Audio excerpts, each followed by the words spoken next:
तो रोहतक स्थित कांग्रेस दफ्तर पहुंचे भूपेंद्र सिंह हुड्डा। आंकड़ों के बदलने के बाद कांग्रेस दफ्तर में हलचल मची है और मुझे पूरा विश्वास है कांग्रेस बहुमत लेगी, जीतेगी, ये कहना है भूपेंद्र हुड्डा का। अब बीजेपी में हरियाणा में सरकार बनाने को लेकर हलचल भी तेज हो गई है। बीजेपी ने तीसरी बार सरकार बनाने की कोशिश तेज कर दी है। आंकड़ों के बदलने के बाद एक्शन में नजर आ रही है बीजेपी। बहरहाल जो आंकड़े हैं वो तो ये बता रहे हैं कि बीजेपी के पास बहुमत है 46।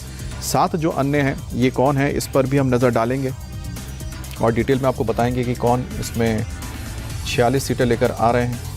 बहरहाल जम्मू कश्मीर की अगर बात की जाए, जम्मू कश्मीर में इस वक्त 47 सीटों पर कांग्रेस एनसीपी आ गए हैं और 28 पर बीजेपी है। यहाँ आंकड़े बहुत धीरे बदल रहे हैं लेकिन बहुत तेज़ी से यहाँ जो रुझान है इस वक्त बदलता हुआ नज़र आ रहा है।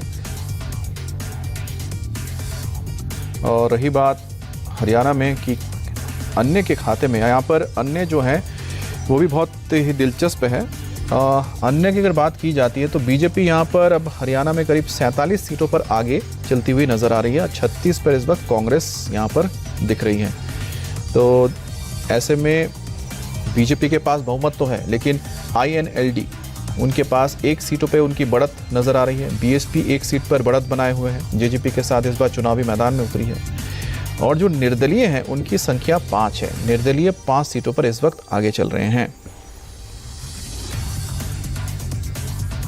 और 5वें राउंड में हरियाणा में बीजेपी को अभी भी बढ़त बनी हुई है बीजेपी के पास। और वहीं अगर बात की जाए 5वें राउंड में जम्मू कश्मीर में कांग्रेस एनसीपी के पास बढ़त बनी हुई है।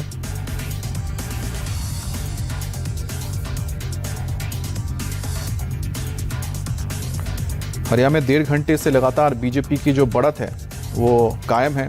करनाल के रुझानों में बीजेपी का क्लीन स्वीप नज़र आ रहा है, यानी कि 9 के 9 सीटें करनाल की बीजेपी निकाल रही है। खट्टर के इलाके में भी यही बात नज़र आ रही है क्योंकि खट्टर इसी इलाके से आते हैं, करनाल से। JJP के असर वाली सीटों पर भी बीजेपी बढ़त बनाए हुए हैं। वहीं अगर रोहतक की बात की जाए जो कांग्रेस का गढ़ है, वहाँ पर बीजेपी 2 जगह पे आगे चल रही है। 9 में से 6 पे कांग्रेस आगे है। सोनीपत में बीजेपी, यहाँ पर भी बीजेपी बहुत आगे है। 7 सीटों पर बीजेपी आगे चल रही है। गुड़गांव में बीजेपी 5 पर और कांग्रेस 4 पर आगे है। भिवानी महेंद्रगढ़ में अगर देखा जाए तो बीजेपी 8 पर आगे चल रही है। करीब करीब स्वीप कर रही है बीजेपी यहाँ पर। फरीदाबाद में बीजेपी को बढ़त है। 6 सीटों पर बीजेपी आगे फरीदाबाद रीजन में और 3 पर कांग्रेस आगे है। और रोहतक में कांग्रेस 6 पर आगे, बीजेपी 2 पर है। और हुड्डा को अपने बेल्ट पर भी इसलिए झटका लग रहा है क्योंकि रोहतक और सोनीपत में बीजेपी के जो कैंडिडेट्स हैं बहरहाल वो इस वक्त आगे चल रहे हैं। और तोशाम से बीजेपी की कैंडिडेट आगे चल रही है। जुलाना से विनेश फुगाट पीछे चल रही हैं। और इस बात एक बार फिर से अगर बात की जाए तो भूपेंद्र हुड्डा दफ्तर पहुंचे हैं, कांग्रेस के दफ्तर में मौजूद हैं और लगातार उनकी नज़र बनी हुई है आंकड़ों पर। और इस वक्त अगर देखा जाए जो इंडिपेंडेंट हैं वो 5 सीटों पर आगे हैं। बहुजन समाज पार्टी के एक कैंडिडेट 1 सीट पर आगे चल रहे हैं। INLD के 1 सीट पर आगे चल रहे हैं। JJP का अभी तक कोई भी खाता खुलता हुआ नज़र फिलहाल दिखाई नहीं दे रहा है। इंडिपेंडेंट क्योंकि आगे चल रहे हैं। और भारतीय जनता पार्टी के 47 सीटों पर इस वक्त बढ़त बनाए हुए हैं। और अगर हम इसको आंकड़ों को समझे तो दक्षिण का जो हिस्सा है, यानी कि साउथ, दक्षिण हरियाणा का जो हिस्सा है और ख़ास तौर पे जो दिल्ली, उत्तर प्रदेश से लगा हुआ है और राजस्थान से लगा हुआ, यहाँ पर अच्छा कर रही है बीजेपी। वहीं अगर बात की जाए तो सेंट्रल जो है, सेंट्रल हरियाणा, वहाँ पर कुछ जगहों पर इस वक्त कांग्रेस आगे चल रही है।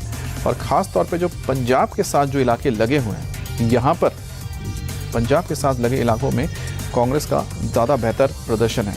और अगर देखा जाए तो जो पूरा किसान आंदोलन और ये रहा था, ये सबसे ज़्यादा पंजाब में दिखा था और हरियाणा में भी इसका असर था। लेकिन जो उत्तरी जो इलाके हैं, उत्तरी हरियाणा में इस वक्त ज़्यादा कांग्रेस बेहतर स्थिति में नज़र आ रही है बनिस्बत कि चाहे वो सेंट्रल हो या फिर साउथ हो। तो साउथ जो हरियाणा है यहाँ पर ज़्यादा बीजेपी के जो कैंडिडेट से ज़्यादा बेहतर कर रहे हैं इस वक्त। और ये वजह कि रुझानों में इस वक्त बीजेपी 47 सीटों पर आगे चल रही है जो पूर्ण बहुमत है। और साथ ही साथ कांग्रेस इस वक्त 36 सीटों के साथ बनी है और 5 सीटों का उसे फ़ायदा नज़र आ रहा है। और वहीं पर अगर बात की जाए बीजेपी की, तो बीजेपी को इस चुनाव में 6 सीटों का फ़ायदा होता हुआ नज़र आ रहे हैं। बाकी हमने बताया कि 5 इंडिपेंडेंट है अदर्स में, और एक INLD इंडियन नेशनल लोकदल के पास है, ओम प्रकाश चौटाला की जो पार्टी है, और बहुजन समाज पार्टी के पास भी एक सीट पर इस वक्त बढ़त बनी हुई है। और तीसरी बार अगर यही रुझान आगे चलें, 12 बजे तक अगर यही रुझान रहते हैं, तो ऐसे में काफ़ी हद तक क्लियर हो जाएगा कि कौन कहाँ सरकार बनाने जा रहा है। वहीं अगर जम्मू कश्मीर की बात करते हैं तो जम्मू कश्मीर में इस वक्त जो आंकड़े हैं वो बताते हैं कि बीजेपी के खाते में 28 हैं, और साथ ही जो नेशनल कॉन्फ्रेंस है, नेशनल कॉन्फ्रेंस के पास करीब 39 सीटें हैं, कांग्रेस की 8 सीटें हैं, तो दोनों को मिला के 47 सीटें हो रही हैं। और इसके अलावा जो इंडिपेंडेंट है, इंडिपेंडेंट 8 सीटों पर आगे चल रही हैं, क्योंकि यहाँ पर कांग्रेस ने सरकार जो यहाँ पर जो गठबंधन किया उसके लिहाज से अगर देखा जाए तो ज़्यादा सीटें वहाँ NC के पास ही थी।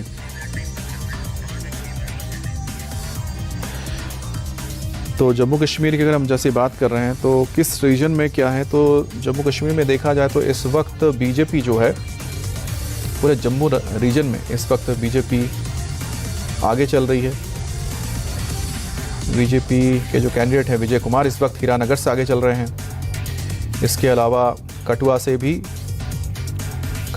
अगर देखा जाए तो बीजेपी के कैंडिडेट आगे चल रहे हैं। उसी तरह से भसोली से बीजेपी के कैंडिडेट दर्शन कुमार आगे चल रहे हैं, और साथ ही जसरोटा से बीजेपी के कैंडिडेट आगे चल रहे हैं। रामगढ़ से बीजेपी के कैंडिडेट आगे हैं। बिसना से भी बीजेपी के कैंडिडेट राजीव कुमार आगे चल रहे हैं। रामनगर से बीजेपी के कैंडिडेट आगे चल रहे हैं। वहीं बानी से इंडिपेंडेंट कैंडिडेट आगे चल रहे हैं।